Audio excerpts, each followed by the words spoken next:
Hello students, তো তোমালোকৰ question number 28 টো চোৱা. Suppose f of x equal to ইমান দি আছে a plus bx when x less than 1, 4x equal to 1, b minus ax s greater than 1. If limit x tends to 1 f of x equal to f of 1, then what are the possible values of a and b? হয়নে? তো ফাৰ্ষ্টত আমাৰ কুৱেশ্যনটো বুজি পাব লাগিব. আমাক এইটো F of x ফাংচনটো দিয়া আছে, হয়নে নাই? আমাক ফাংচনটো এইটো দিয়া আছে আৰু আমাক কি কৈছে limit x tends to 1 F of x equal to ইমান. তাৰমানে লিমিটৰ ভেলু আমাৰ অলৰেডি দিয়ে দিছে. তাৰমানে কি লিমিট এক্সিষ্ট কৰে, হয়নে নাই? তাৰমানে লিমিট এক্সিষ্ট কৰে, তাৰমানে left hand limit equal to right hand limit হ'ব আৰু ইকুৱেল টু এইটো ফাংচন হ'ব, হয়নে নহয়? তো আমি এতিয়া কি কৰিব লাগিব, লেফ্ট হেণ্ড লিমিট ওলাব লাগিব, হয়নে? তো লিখা সলিউশ্যন লিখা সিন্স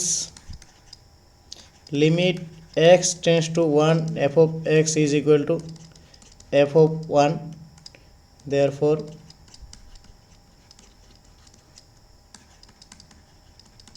লিমিট এক্সিষ্ট, হয়নে? মানে লিমিট যদি এক্সিষ্ট হয় তাৰমানে কি হ'ব, left hand limit equal to right hand limit equal to কিমান হ'ব, এফ অফ 1 হ'ব, হয়নে নাই? বুজি পাইছা? তো এক্সিষ্ট কৰিলেহে left hand limit right hand limit equal হ'ব, হয়নে নাই? আৰু ইকুৱেল টু এটা ফাংচন হ'ব, আমাক এইটো দিয়াই আছে লিমিটৰ ভেলু কিবা এটা স্পেচিফিক ভেলু দিয়া আছে, তাৰমানে কি এক্সিষ্ট কৰে মানে এক্সিষ্ট কৰে কাৰণেতো ভেলু আছে, এক্সিষ্ট নকৰিলেতো ভেলু নাথাকিলেহেঁতেন, হয়নে নহয়? তো এতিয়া আমি লেফ্ট হেণ্ড লিমিট ওলাম, হয়নে? তো তোমালোকে ভিডিঅ' পজ কৰি লিখিবা. তো নাও লেফ্ট হেণ্ড লিমিট মানে কি limit x tends to 1 minus F of x, হয়নে নাই? তো 1 মাইনাছ মানে কি 1তকৈ কম হ'লে আমাৰ কোনটো ফাংচন হ'ব, এ প্লাছ বি এক্স, হয়নে? তো আমি কোনটো ফাংচন ল'ব লাগিব, এ প্লাছ বি এক্স, হয়নে? তো limit x tends to 1 minus F of x মানে কি ল'ম, এ প্লাছ বি এক্স. তাৰমানে এইটো কি হ'ব, এ প্লাছ বি ইনটু 1, তাৰমানে এ প্লাছ বি, হয়নে? আৰু left hand limit equal to F of 1 মানে কি, এফ অফ 1 মানে আমাৰ ইয়াত ভেলু দিয়াই আছে, চোৱা এফ অফ 1 মানে এক্সৰ ভেলু যদি 1 হয় মানে F of x equal to এইটো ফাংচন. তো এফৰ ভেলু যদি 1 হয় তেতিয়াহ'লে কি হ'ব, একজেক্টলি যদি 1 হয় তেতিয়াহ'লে কিমান হ'ব, 4 হ'ব. তাৰমানে ইকুৱেল টু কি হ'ব, ইকুৱেল টু আমাৰ হ'ব 4. ঠিক আছে, মই ডাইৰেক্টলি লিখি আহিছোঁ. তো left hand limit equal to F of 1, right hand limit equal to F of 1, তাৰমানে এইটো ইকুৱেল টু 4 হ'ব, right hand limit equal to 4 হ'ব. তো এইটো এটা ইকুৱেশ্যন দিয়া.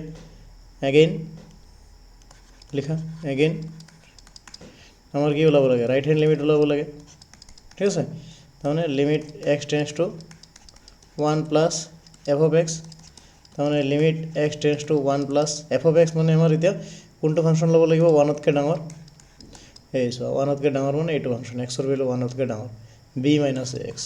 ঠিক আছে, তোমালোকে ভিডিঅ' পজ কৰি নোট কৰি ল'বা. তো এইটো হ'ল B minus A x.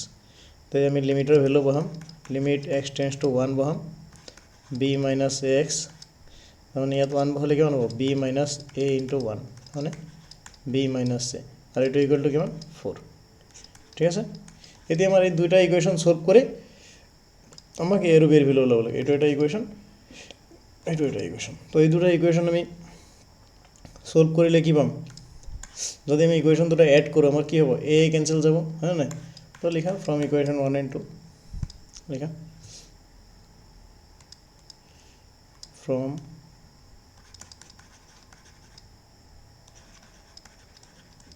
Equation 1 and 2, হয়নে? আমাৰ কি আছিলে, এ প্লাছ বি ইকুৱেল টু 4, আৰু এটা আছিলে B minus A equal to 4. তো সেইটো লিখা এডিং কৰিলে আমাৰ কি হ'ব, আমি যদি এই দুটা ইকুৱেশ্যন যদি এড কৰোঁ, তো আমি যদি এড কৰোঁ এইটো ইকুৱেশ্যন, তেতিয়াহ'লে আমাৰ কি হ'ব, আমাৰ এ কেঞ্চেল যাব, হয়নে নাই? এইটো কেঞ্চেল যাব, তাৰমানে আমাৰ কি থাকিব, 2b, 2b is equal to 4 plus 4 মানে 8, তাৰমানে বি ইকুৱেল টু 8/2 মানে কিমান, 4. তো বি যদি 4 হয় এ কিমান হ'ব, 0 হ'ব, হয়নে নাই? তো বি যদি আমাৰ 4 হয়, ফ্ৰম ইকুৱেশ্যন